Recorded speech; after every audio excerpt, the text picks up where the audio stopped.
या श्रीस्वयं सुकृतिनां भवनेष्वलक्ष्मी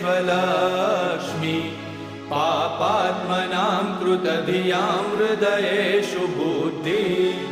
श्रद्धा सतां कुलजनप्रभवस्य लज्जा तां त्वां नता स्म परिपालय देवि विश्वं किं वर्णयाम तव रूपमचिन्त्यमेतत् किं चातिवीर्यमसुरक्षयकारि भूरि किं चाहवेषु चरितानि तवादियानि सर्वेषु देवसुरदेवगणादिकेषु